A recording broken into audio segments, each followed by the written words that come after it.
নমস্কার, spotter news আপনাদের স্বাগত। আমার সঙ্গে আছেন মোহনবাগানের সহসচিব তথা অতীতের বিখ্যাত খেলোয়াড় সত্যজিৎ চ্যাটার্জি।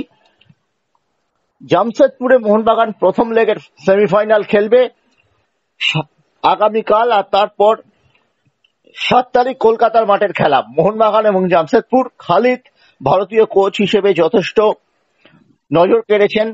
কতটা টাফ হতে চলেছে এই ম্যাচটি, আর পরে সেকেন্ড লেগের ম্যাচটা কলকাতা থাকায় কি মোহনবাগানের অ্যাডভান্টেজ?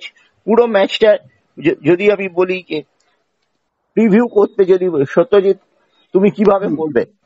না, আমি আগেও বলেছি মোহনবাগান ফেভারিট, এই বিষয়ে কোনো সন্দেহ নেই। এই 6-এর যে খেলা হচ্ছে তাতে মোহনবাগানকে 3টে ম্যাচ খেলতে হবে। সেখানে 2টো সেমিফাইনাল, একটা ফাইনাল। এখানে মোহনবাগান ফেভারিট। শুধু মোহনবাগানের পক্ষে একটাই সমস্যা, সেটা হচ্ছে যেটা হতে পারে সেটা হচ্ছে কমপ্লিসেন্সি হতে পারে একটা, 2 গ্যাপ একটা জায়গা, এটা একটা সমস্যা হতে পারে। এই যে ব্যাপারগুলো, এটাকে কোচ ম্যানেজমেন্ট, ক্লাব ম্যানেজমেন্ট এগুলোকে ঠিক করতে হবে। প্লেয়ারদের নিজের মানসিকতাকে ঠিক করতে হবে, কেননা প্লেয়াররা বুঝতে হবে যে একটা চ্যাম্পিয়নশিপই শেষ কথা নয়। এখানে ধারাবাহিক সাফল্যটাই সবচেয়ে বড় কথা। এখানে আজকে চ্যাম্পিয়ন হয়েছে, কালকে তুমি চ্যাম্পিয়ন না হতে পারলে তোমার কোনো মূল্য অনেক কমে যাবে। সেই জায়গা থেকে ভয়ের একটাই জায়গা, যেটা এই যে একটা লং টাইম গ্যাপ পড়ে গেছে, যে ধারাবাহিক ভাবে খেলে আসছিল তার একটা গ্যাপ আছে, এবং আত্মতুষ্টির একটা সমস্যা থাকতে পারে। আর যেটা জামশেদপুর এফসি একটা, মানে আমি তোকে বলছি, একটা মারাত্মক ফাইট দেবে প্রথম খেলাটাতে।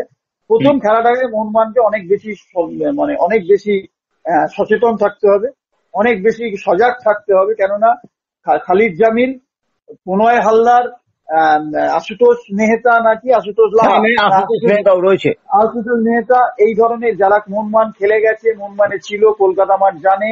আর খালিদ জামিল একজন অসাধারণ কোচ বলে আমি মনে করি, ভারতবর্ষে 1 নম্বর কোচ এই মুহূর্তে।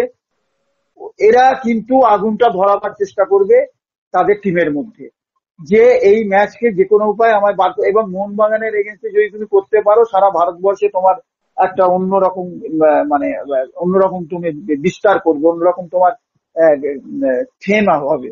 তো এই জায়গাটাতে মোহনবাগানকে এই ম্যাচটা অনেক বেশি সচেতন ভাবে, অনেক বেশি কশাসলি খেলতে হবে, এবং সুন্দরভাবে খেলে এটাকে বের করে আনতে হবে।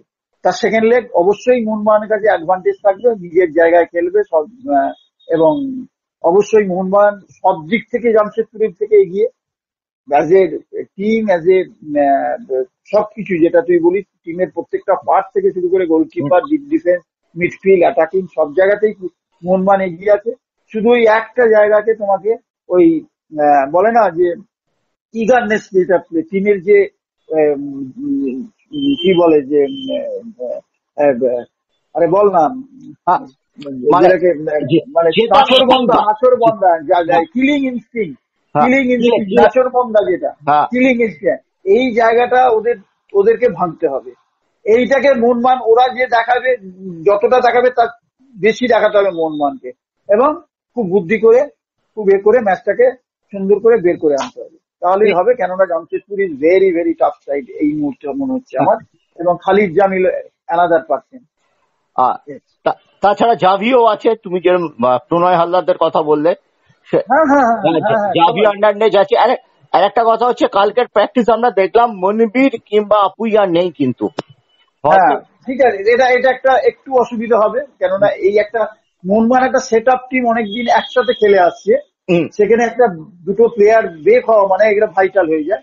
কিন্তু মালিনার একটা গুণ হচ্ছে, যেটা আমি আগেও বলেছি, আবারও বলছি, ও রেডি রাখে প্লেয়ার রেডি রাখে, যে এই জায়গাগুলো জানে, যে ভালো কোচ হবে, যে ভালো প্লেয়ার ছিল, যে সে জানে যে তুমি লং লিগ, লং এইগুলোতে তুমি সবসময় সব প্লেয়ারকে পাবে না, তোমাকে রেডি থাকতে হবে। সেই জন্য মালিনা জানে যে এর সাবস্টিটিউট জায়গাটা কোথায় বের করতে হবে, এটা আমার ধারণা। তো সেই জায়গা থেকে তুমি কতটা নিজেকে প্রফেশনাল প্লেয়ার হিসেবে বা সিনিয়র ম্যাচিওর প্লেয়ার হিসেবে তুমি নিজেকে কতটা ঠিকঠাক রাখতে পারবে, সেটাই সবচেয়ে বড় কথা।